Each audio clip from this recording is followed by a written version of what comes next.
change your life. With me, Reverend Lee Wolak. We're here each and every day at 8 a.m. for your viewing and listening pleasure. And we come together to explore life, to understand life, to see how we can have a greater life experience, because that's all we ever want is a greater life experience. And so probably since I was a very, very, very young lad, I have been pursuing this whole idea of, what is love? What is love? And the problem is, and I'm coming to understand this, is that I'm trying to understand love from the standpoint of an ego, from my thinking mind. And what I'm really getting to understand is that the thinking mind cannot know love. And you're probably going, well, Lee, you're way out there. What do you mean? Well, think about this. Your thinking mind is that which analyzes. Is that not true? And what does analyzation do? Analyzation forces judgment or brings about judgment. And when you have judgment, there is no love. So the thinking mind cannot know love. Love is not something you do. And we get that, oh, my husband did this for me, so he must love me. No, no, no. My husband did this for me, so he is pleasing me. That's a better way of saying it. When someone does something for you and you think it's because they love you, no, it's not about love. It's about pleasing. It's about your ego being satisfied. And I'm not saying there's anything wrong with that. I'm just simply saying is know that that's not love. And if you understand that that's not love, then you're going to realize that no matter how much they do, you're not going to feel love, because love is a state of being within you. Love is that state of total acceptance within you. That love is that state of non-judgment. And here's a fascinating thing. So we're going to go down a little bit of a rabbit hole this morning, aren't we? Here's the rabbit hole.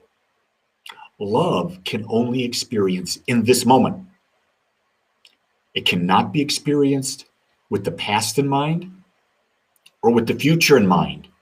And if you really think about it, the thinking mind can only process with the past and the future. Without bringing in the past and the future, our thinking minds have no idea of how to go. So when you're in the now, the mind's not thinking. That's the state where you get to when you've been practicing meditation. You get to being in the moment and thoughts cease. Or they may go by, but you don't even notice them. You're not attached to them. You don't draw them into the net. So your net doesn't become full of all these thoughts. And then these thoughts come together and they just start, what do you do with these thoughts? You start analyzing them. Oh, did he do that? Did she do this? Did yada, yada, yada. And we keep going back and forth with that. And when we do that, we just take ourselves down a path that is leading us so far away from any possibility of experiencing love. And we get into what psychologists now call codependent relationships. Codependency is simply the idea that my partner doesn't do something for me, I'm unhappy. My partner's behavior controls what I feel. And that's so contrary to truth, because the fact of the matter is that really what controls your feelings is how you think about yourself. What do you feel about yourself? And you see, if you're in the analyzing mind, what's the analyzing mind doing? It's bringing in the past and the future, and it's judging it. And when it's judging it, it is judging you. And when you're judging you, you're not in a state of self-love. Because the state of self-love is a state of total acceptance of yourself. It's quite an interesting dilemma we get ourselves into. And we get in a dilemma because we want our thinking mind to know. We want to be right. And that's the ego's job. It wants to be right. I would like to tell you that I stay in the state of love a long, long time, but I don't. I think the state of love is something we get into for brief moments of our lives. And when we have it, we understand. Because I think the ego always brings us back to the point of, I wish they would do this. That would make me feel good. The ego loves to feel good. And we simply just don't understand that. Hey, if you're out there, check in. I'd love to know who's out there. I can already see Sandra Lynn, Rodney, Annette, Jasmine, Carly, and Patricia out there. If you're out there, check in with me. Let me know what's on your mind. Let me know if you have any comments. I love getting your feedback because it gives me more ideas of where to take these daily thoughts that we have, that we're in together with. And I think that's real important to understand that this is a way of engaging with each other. This is not just Lee talking right now.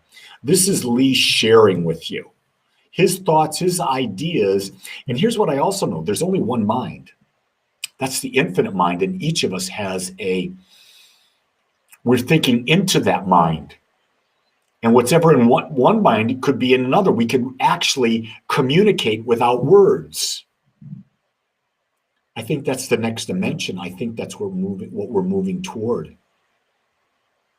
My goal is, how can I connect with the greater mind? How can I be more at one with that greater mind?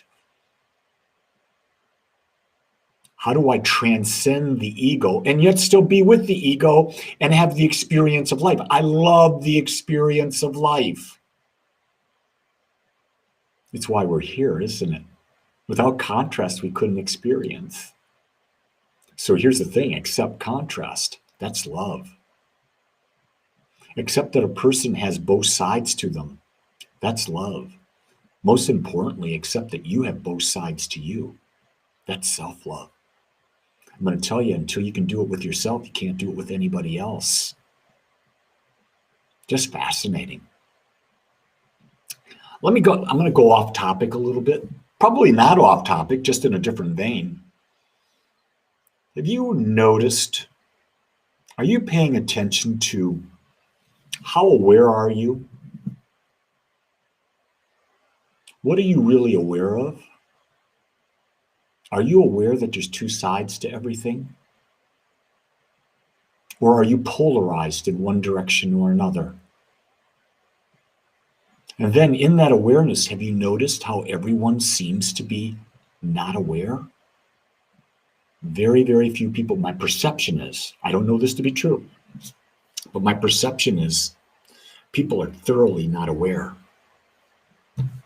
We went out to dinner last night, Gene and I, to a new supposedly Tuscan restaurant. And it was just so-so. It was a once and done thing, never going to go back. Don Camillo's, just north of Highland Village off 35. And the thing that I noticed is I watched people, I could really see how they really weren't aware.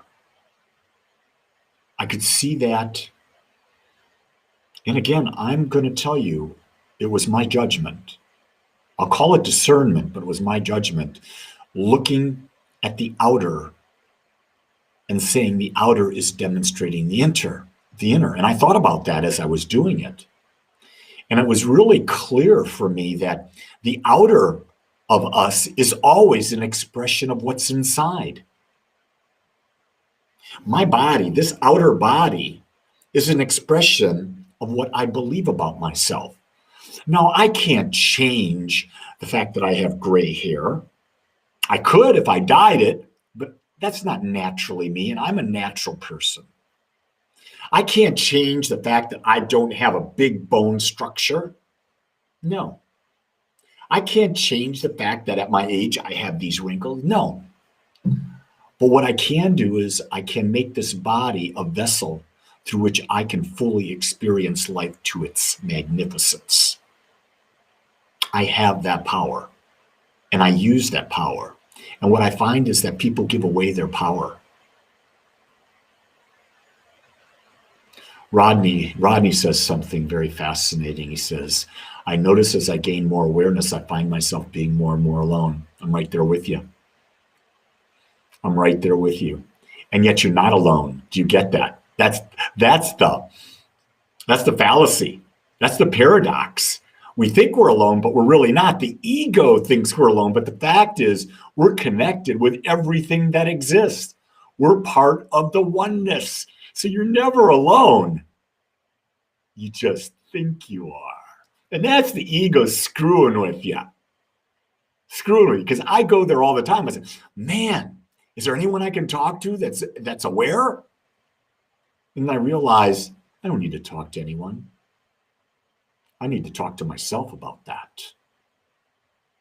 But then again, the human side of me loves finding people of like mind and sharing and talking. I don't know, Jasmine, that you can separate yourself from the ego. I think that you learn to manage the ego. In other words, right now, most people are so unconscious that the ego is thoroughly controlling everything that they do instead of you managing ego. I know I had feelings the other day that I wanted my wife to be different than she was. And you know what? I stopped myself. I stopped myself from putting that out there because that wasn't Lee.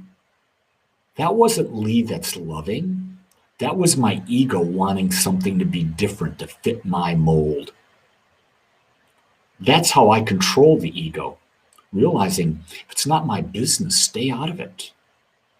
Because I don't know why another person's doing, what their gain is, what their purpose is. Who am I to interject my values on them? And for those of you that were in the value or in the determine your life purpose and got a view of values yesterday, I think you better understand that everyone is unique because we all have our top values are different. We see them differently. So we can never know how anyone's acting unless we understand what the hierarchy of their values are. So, how to stop numbing and shutting down love? Great question. It's not that we're running from love and we're shutting it down. It's our ego not having its needs met. It says, screw you, I'm going to hide. Screw you, I'm going to run from this. Screw you, I'm not going to be a part of it. You see, the ego wants to be satisfied, but that's not love. That's the ego wanting to be fulfilled. So here's a key thing. If you accept yourself, which is love, if you accept all of yourself, which is love, what's the downside of that?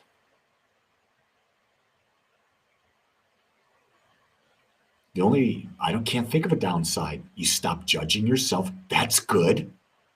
You start living authentically. That's good. You stop worrying about what other people think. That's good. So why would you shut down your self-love? It's only when the ego gets in play. You have to love yourself to control the ego, to know yourself and know when you're not yourself. Is that correct? Yeah, that's a pretty good way of saying it, Jasmine. And you have to know yourself, and knowing yourself, that's a lifetime job. Getting to really understand who you are. I've been working on this, God, going on 70 years, and I realize I have so far to go. And I'm so excited because I have so far to go. It means there's so much more to life for me. So I embrace that. Hey, everybody, I'm doing like a Sunday talk right now. I'm going on and on and on. Listen, I'm going to be doing a Sunday talk. I'm going to finish my series of Pathway to Freedom today. I'll be doing that at 10:30 live on same places you're watching right now. If you're interested in that, join me. Love to have you there. Otherwise, if you haven't subscribed to my YouTube channel, please do. Revly Wolak. The more subscribers, the more we get this message out. And I want you to know that I'm here for you to support you as you unfold your greater you. So until the next time we meet, I love you because I accept you just like you are. Have a great day, everybody. Aloha.